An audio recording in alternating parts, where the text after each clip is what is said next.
வணக்கம். தினமலர்.com மாலை 4 மணி செய்திகள். முக்கிய நிகழ்வுகள். மத்திய சட்ட அமைச்சர் அஸ்வனி குமார் ராஜினாமாவுக்கு இடமில்லை. சிபிஐ அறிக்கையை திருத்தியதாக குற்றம் சாட்டப்பட்ட விவகாரத்தில் பிரதமர் மன்மோகன் சிங் திட்டவட்டம். நிலக்கரி சுரங்க ஊழலில் புதிய வழக்கு பதிவு. ஒரே நேரத்தில் 11 இடங்களில் சிபிஐ ரெய்ட். பாகிஸ்தான் சிறையில் கொடூரமாக தாக்கப்பட்ட சரப்ஜித் சிங் கோமா நிலைக்கு சென்றார். உடனடியாக ஆபரேஷன் செய்ய முடியாமல் டாக்டர்கள் தவிப்பு. விரிவான செய்திகள்.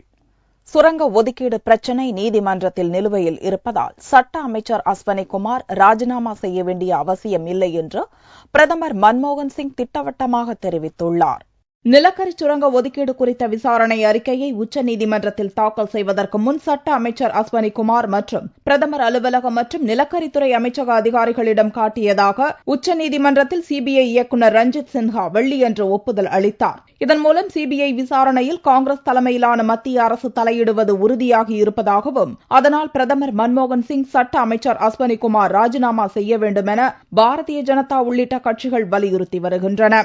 இந்த பிரச்சினையால் பார்லிமென்ட் அலுவல்களும் முடங்கி போயுள்ள சூழலில் சனிக்கிழமையன்று ராஷ்டிரபதி பவனில் நடந்த நிகழ்ச்சியில் பங்கேற்க வந்திருந்த பிரதமர் மன்மோகன் சிங் இதுகுறித்து கருத்து தெரிவித்தார். அப்போது இப்பிரச்சினையில் தான் ராஜினாமா செய்யப்போவதில்லை என்றும் அதேபோல அஸ்வனி குமார் ராஜினாமா செய்ய வேண்டிய அவசியம் இல்லை என்றும் கூறினார். இந்த விவகாரம் உச்சநீதிமன்றத்தில் விசாரணையில் இருப்பதாகவும் கூறிய பிரதமர் பார்லிமென்டை சுமூகமாக நடத்த எதிர்க்கட்சிகள் அனுமதிக்க வேண்டும் எனவும் வேண்டுகோள் விடுத்தார். காஷ்மீரின் லடாக் பிரதேசத்தில் சீன ராணுவ ஊடுருவலை சுமூகமாக பேசி தீர்க்க முடியும் என்றும் கூறிய பிரதமர் மன்மோகன் சிங் எல்லையில் ஏற்பட்டுள்ள இந்த பிரச்சினையை மேலும் தீவிரப்படுத்தக்கூடாது எனவும் வேண்டுகோள் விடுத்தார்.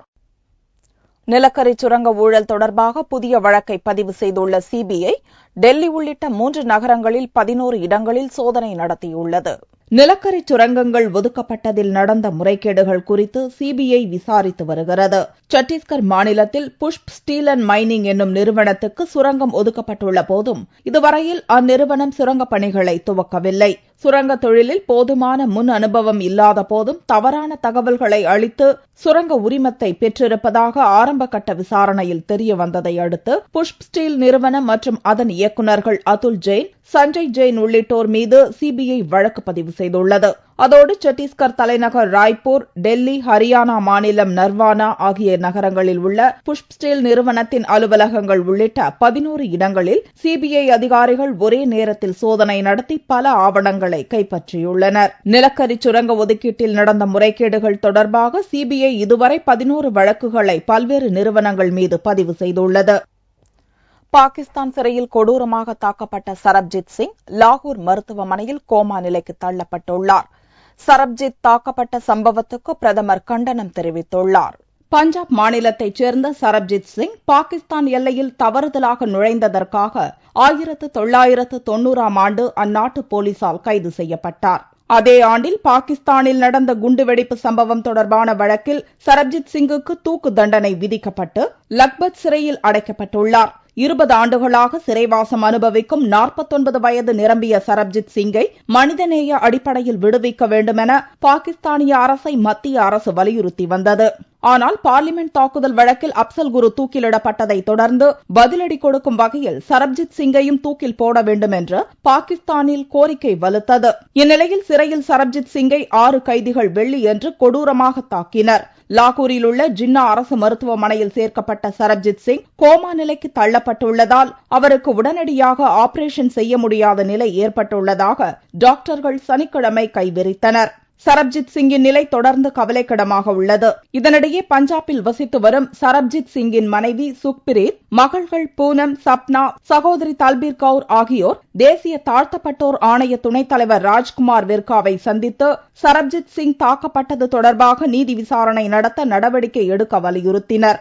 இஸ்லாமாபாத்தில் உள்ள இந்திய தூதர் மூலம் சரப்ஜித் சிங்கை சந்திக்க ஏற்பாடு செய்வதாக அவர்களுக்கு ராஜ்குமார் விர்கா உறுதியளித்தார். சரப்ஜித் சிங் மீது நடத்தப்பட்ட தாக்குதலுக்கு பிரதமர் மன்மோகன் சிங் கடும் கண்டனம் தெரிவித்துள்ளார். இது மிகவும் வருத்தத்திற்குரிய சம்பவம் என்றும் அவர் கருத்து தெரிவித்துள்ளார். சென்னை மேயர் வழக்கு தொடர்ந்தால் அதை ஆதாரங்களுடன் நீதிமன்றத்தில் சந்திக்க தயாராக இருக்கிறேன் என்று திமுக பொருளாளர் ஸ்டாலின் சவால் விடுத்துள்ளார். திமுக இளைஞரணி அமைப்பாளர்கள் கூட்டம் திருச்சியில் நடந்தது. இதில் திமுக பொருளாளர் ஸ்டாலின் கலந்து கொண்டார். அதிமுக ஆட்சியில் குற்றச் செயல்கள் அதிகரித்துள்ளது, கடும் மின்வெட்டு, விலைவாசி உயர்வால் மக்கள் அவதி உள்ளிட்ட பல்வேறு தீர்மானங்கள் கூட்டத்தில் நிறைவேற்றப்பட்டன. முன்னதாக செய்தியாளர்களிடம் பேசிய ஸ்டாலின், சென்னை மாநகராட்சி ஊழல்கள் மற்றும் நிர்வாக சீர்கேடு பற்றியும் தான் கூறிய குற்றச்சாட்டுகளுக்காக சென்னை மேயர் சைதை துரைசாமி வழக்கு தொடர்ந்தால் அதை நீதிமன்றத்தில் சந்திக்க தயாராக இருப்பதாகவும் ஸ்டாலின் கூறினார். மேயர் துரைசாமி அவர்கள் என் மீது வழக்கு போடுவதாக தெரிவித்திருக்கிறார்கள். நான் காத்திருக்கிறேன். வழக்கு போடுங்கள். என்னென்ன முறைகேடுகள், என்னென்ன தவறுகள் நடந்திருக்கிறது என்பதை ஆதாரத்தோடு மக்கள் மன்றத்திலே மட்டுமல்ல நீதிமன்றத்திலும் சொல்லுவதற்கு நான் காத்திருக்கிறேன். ஜெயலலிதா ஆட்சிக்கு வரும்போதெல்லாம் தமிழகத்தில் ஜாதி கலவரம் நடப்பதாகவும் ஸ்டாலின் குற்றம் சாட்டினார். வணிக வளாகத்தில் ஏற்பட்ட தீ விபத்தில் 4 பேர் உயிரிழந்த சம்பவத்தை தொடர்ந்து கோவையில் விதிமுறைகளை மீறி கட்டப்பட்ட 201 கட்டடங்களுக்கு சீல் வைக்க மாவட்ட நிர்வாகம் உத்தரவிட்டுள்ளது. கோவை அவினாசி ரோட்டில் உள்ள ஒரு வணிக வளாகத்தில் கடந்த வியாழக்கிழமை ஏற்பட்ட தீ விபத்தில் 4 பெண்கள் உடல் கருகி உயிரிழந்தனர். இந்த சம்பவத்தை தொடர்ந்து மாவட்ட நிர்வாக அதிகாரிகள் நடத்திய விசாரணையில் வணிக வளாக கட்டடம் முறையான அனுமதியின்றியும் போதிய பாதுகாப்பு வசதிகள் இல்லாமலும் கட்டப்பட்டிருந்தது தெரியவந்தது. இதைத் தொடர்ந்து மாநகர பகுதியில் விதிமுறைகளை மீறி கட்டப்பட்ட கட்டடங்களை கண்டறியும் பணியில் அதிகாரிகள் தீவிரமாக ஈடுபட்டனர். அதிகாரிகள் நடத்திய சோதனையில் 201 கட்டடங்கள் விதிமுறைகள் மீறி கட்டப்பட்டிருந்தது கண்டுபிடிக்கப்பட்டது. இதையடுத்து அந்த கட்டடங்களுக்கு சீல் வைக்க மாவட்ட கலெக்டர் கருணாகரன் உத்தரவிட்டார். விதிமீறல் கட்டிடங்கள், பள்ளிகள், கல்லூரிகள், மருத்துவமனைகள் நீங்களாக எந்தெந்த கட்டிடங்கள் வணிக கட்டிடங்கள் மற்றும் பொதுமக்கள் கூடக்கூடிய கட்டிடங்கள் என்ற கணக்கெடுப்பு செய்தில் 201 கட்டிடங்கள் இந்த விதிமீறல் கட்டிடங்கள் என்று கண்டறியப்பட்டுள்ளன. அந்த 201 கட்டிடங்களும் நாளை முதல் உடனடியாக சீல் வைத்து மூடப்படும் என்பதையும் தெரிவித்துள்ளனர். இதனிடையே ஏற்கனவே விதிமீறி கட்டப்பட்டு கண்டறியப்பட்ட 55 கட்டடங்கள் மீது எடுக்கப்பட வேண்டிய நடவடிக்கை நிலுவையில் உள்ளது. அந்த கட்டடங்கள் மீதும் உடனடி நடவடிக்கை எடுக்க மாநகராட்சி, வருவாய்த்துறை, தீயணைப்புத்துறை மற்றும் உள்ளூர் திட்டக்குழும அதிகாரிகள் அடங்கிய குழு அமைக்கப்பட்டுள்ளதாகவும் மாவட்ட நிர்வாகம் தெரிவித்துள்ளது. டெல்லி பொது கழிப்பிடத்தில் 6 வயது சிறுமி கழுத்து அறுக்கப்பட்ட நிலையில் கண்டெடுக்கப்பட்டாள். இது தொடர்பாக சந்தேகத்துக்குரிய ஆசாமிகளை பிடித்து போலீசார் விசாரித்து வருகின்றனர். டெல்லி காந்தி நகரில் 5 வயது சிறுமியை 2 ஆசாமிகள் வீட்டில் அடைத்து வைத்து 2 நாட்களாக பாலியல் பலாத்காரம் செய்த சம்பவத்தால் ஏற்பட்ட பதற்றம் முழுவதுமாக அடங்குவதற்குள் இன்னொரு சிறுமிக்கு மனிதநேயமற்ற கொடூரம் நேர்ந்துள்ளது. தெற்கு டெல்லி பதர்பூரில் உள்ள குடிசை பகுதியையொட்டியுள்ள பொது கழிவறை அருகில் 6 வயது சிறுமி கழுத்து அறுக்கப்பட்ட நிலையில் வெள்ளிக்கிழமை மாலை கிடந்தாள். எய்ம்ஸ் மருத்துவமனையில் சேர்க்கப்பட்டுள்ள அந்த சிறுமிக்கு 3 மணி நேரம் ஆபரேஷன் செய்யப்பட்டது. ஆனாலும் தொடர்ந்து அவளது நிலைமை கவலைக்கிடமாக இருப்பதால் அவளது தாய் மருத்துவமனை முன் கதறிய வண்ணம் உள்ளார். அந்த சிறுமியை பலாத்காரம் செய்திருப்பதற்கான அறிகுறிகள் இருப்பதாக டாக்டர் கூறினார். रेप तो हुआ है या नहीं हुआ है ये इस समय मेरे लिए कहना मुश्किल है, पर हाँ रेप जैसी या सेक्सुअल असॉल्ट की एविडेंस तो है और हमने उनका स्वाब भेज दिया है फॉरेंसिक लैबोरेटरी के लिए. பொது கழிவறை பொறுப்பாளர் உள்ளிட்ட அப்பகுதியில் சந்தேகத்துக்கிடமாக சுற்றித் திரிந்த 23 பேரை பிடித்து போலீசார் தீவிர விசாரணை நடத்தி வருகின்றனர். கோவையில் ஆயிரக்கணக்கான ஏக்கரில் பயிரிடப்பட்டிருந்த வாழைகள் பலத்த சூறாவளி காற்றில் சாய்ந்து சேதமடைந்தன. கோவை பீளமேடு, தண்ணீர் பந்தல் ஆகிய பகுதிகளில் உள்ள விவசாயிகள் ஆயிரக்கணக்கான ஏக்கரில் வாழை சாகுபடி செய்திருந்தனர். கடந்த சில நாட்களாக பலத்த காற்றுடன் மழை பெய்து வருகிறது. மழை குறைந்த நிலையில் பீளமேடு உட்பட சுற்றுவட்டார பகுதிகளில் திடீரென்று பலத்த சூறைக்காற்று வீசியது. இதனால் விவசாயிகள் பயிரிட்டிருந்த வாழைகள் அனைத்தும் முறிந்து விழுந்து சேதமடைந்தன. 1 மாத காலத்திற்குள் அறுவடை செய்ய இருந்த நிலையில் சூறாவளி காற்றால் வாழைகள் அனைத்தும் சாய்ந்து விழுந்துள்ளது விவசாயிகளிடம் பெரும் கவலையை ஏற்படுத்தியுள்ளது. ஒரு வருஷம் நடவு போட்டு இப்போ 9 மாசம் ஆச்சுங்க. காய் இந்த அளவுக்கு இன்னும் 1 மாசத்துக்குள்ள வெட்டுறதுக்குள்ள அது மாதிரி எல்லாம் காத்தடிச்சு நேற்றுக்கு மழையில எல்லாம் முறிஞ்சிருச்சு. 65,000 ரூபாய் செலவு பண்ணி இருக்கிறீங்க. இது வரைக்கும் ஆள் கூலி, சொட்டு நீர் எல்லாம் போட்டு இது பண்ணுவேன். நம்ம நீ என்ன பண்றதுன்னே தெரியலைங்க. மழை மற்றும் சூறாவளி காற்றால் பாதிக்கப்பட்ட விவசாயிகளுக்கு அரசு உரிய இழப்பீட்டுத் தொகை வழங்க வேண்டும் என்றும் விவசாயிகள் கோரிக்கை விடுத்துள்ளனர். உரிமம் பெறாத புதிய திரைப்பட டிவிடிக்களை தயாரித்த நபரை கைது செய்த சென்னை போலீசார் அவரிடமிருந்து 10 லட்சம் மதிப்புள்ள டிவிடிக்களை பறிமுதல் செய்துள்ளனர்.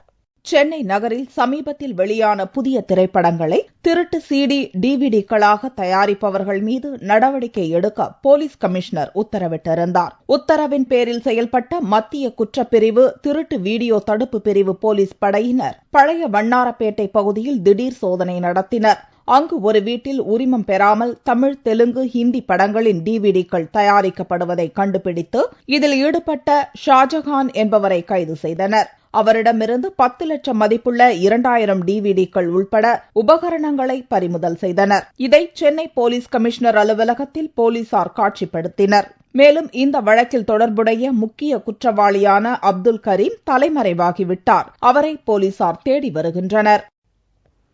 விவேகானந்தரின் 150வது பிறந்த நாளையொட்டி கேரள நீச்சல் வீரர் விவேகானந்தர் பாறை வரை கடலில் நீந்தி சென்று சாதனை படைத்தார். கேரள மாநிலம் ஆலப்புழை மாவட்டம் திருநல்லூரைச் சேர்ந்தவர் முரளிதரன். நீச்சல் சாதனையாளரான இவர் சுவாமி விவேகானந்தரின் 150வது பிறந்த நாளையொட்டி கன்னியாகுமரி கடல் நடுவில் அமைந்துள்ள விவேகானந்தர் பாறைக்கு நீந்தி சென்று சாதனை படைத்தார். இதற்கான விழா பூம்புகார் போக்குவரத்து கழக அலுவலக வளாகத்தில் நடந்தது.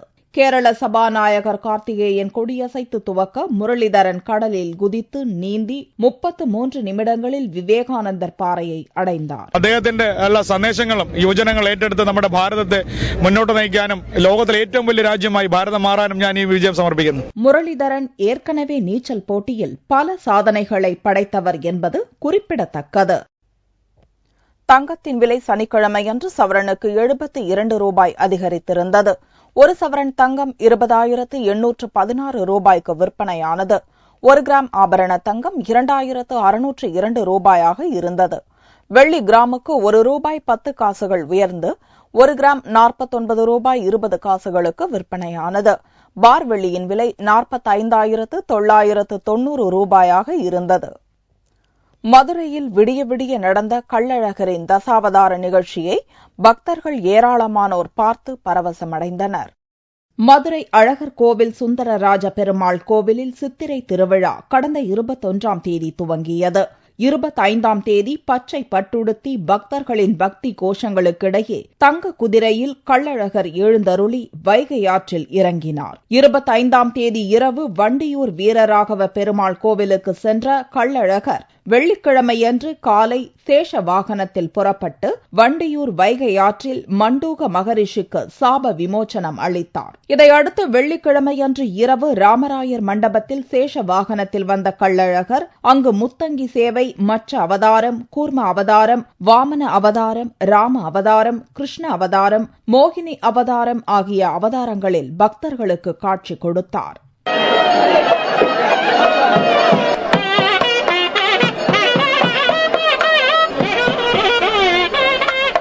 விடிய விடிய நடந்த இந்த தசாவதார நிகழ்ச்சியை பக்தர்கள் பக்தி பரவசத்துடன் பார்த்தனர். அற்புதமா இருக்கிறனால நல்ல விதமா பார்த்தோம், நல்லா இருந்தது. இதனால நிறைய பலன் இருக்கு நான் நம்புறேன். ஞாயிற்றுக்கிழமையன்று மதுரையிலிருந்து புறப்படும் கள்ளழகர் 29ஆம் தேதி அழகர் கோவிலை சென்றடைகிறார். மீண்டும் செய்திகள் இந்திய நேரப்படி இரவு 8 மணிக்கு. வணக்கம்.